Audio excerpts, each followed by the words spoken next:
ഭാരതത്തിലെ ജനങ്ങൾ നേരിട്ട ചതിയുടെയും വഞ്ചനയുടെയും ചരിത്രം കൂടിയാണ് ഭാരതവും പാകിസ്ഥാനും തമ്മിലുള്ള ബന്ധം.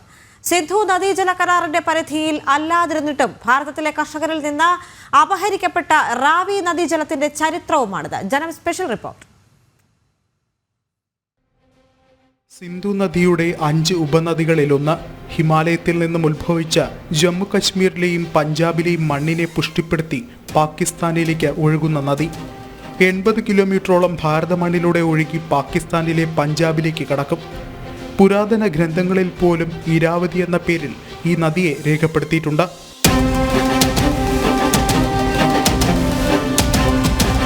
ഹിമാലയത്തിൽ നിന്ന് ഉത്ഭവിച്ച് ജമ്മു കശ്മീരിലൂടെ പഞ്ചാബിലൂടെ പാകിസ്ഥാനിലേക്ക് ഒഴുകുന്ന നദിയാണ് റാവി നദി. അവിടെ ഒരു പ്രത്യേകതയുള്ളത്, സിന്ധു നദീതല കരാറിന്റെ പരിധിയിൽ റാവി നദി വരുന്നില്ല എന്നുള്ളതാണ്. എക്സ്ക്ലൂസീവ് റൈറ്റ്സ് എന്നാണ് പറയുന്നത്. അത് ഈ നദിയിലെ ജലം പൂർണ്ണമായും ഭാരതത്തിന് അവകാശപ്പെട്ടതാണ്.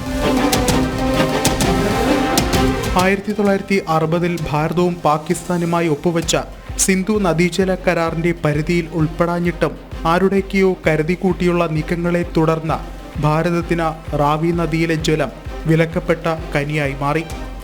1979 നയതന്ത്ര നീക്കങ്ങൾക്കൊടുവിൽ പാകിസ്ഥാനിലേക്കുള്ള രവി നദിയുടെ ഒഴുക്ക് തടയാൻ ഷാഹ്പൂർ ഖണ്ഡി ഡാമിനായുള്ള പദ്ധതി തയ്യാറാക്കി.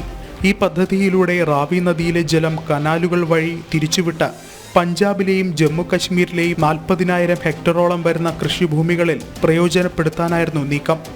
എന്നാൽ 45 വർഷമാണ് പദ്ധതി വൈകിപ്പിച്ചത്. 2014 പഞ്ചാബും ജമ്മു കശ്മീരും തമ്മിലുണ്ടായ തർക്കം പദ്ധതിയെ വീണ്ടും അനിശ്ചിതത്വത്തിലാക്കി.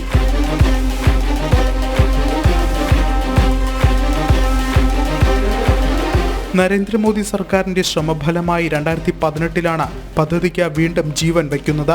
ഇരു സംസ്ഥാനങ്ങളുമായും ചർച്ച നടത്തി ധാരണയിലെത്തുകയായിരുന്നു. ഷാഹ്പൂർ ഖണ്ഡി ഡാമിന്റെ പ്രയോജനം പഞ്ചാബിനും ജമ്മു കശ്മീരിനും ലഭിച്ചു തുടങ്ങുമ്പോൾ നാം മനസ്സിലാക്കും ആരാണ് ആ കൊടും ചതിക്കും വഞ്ചനയ്ക്കും കാരണക്കാരെന്ന്. ടീം ജനം, പത്താൻകോട്ട്.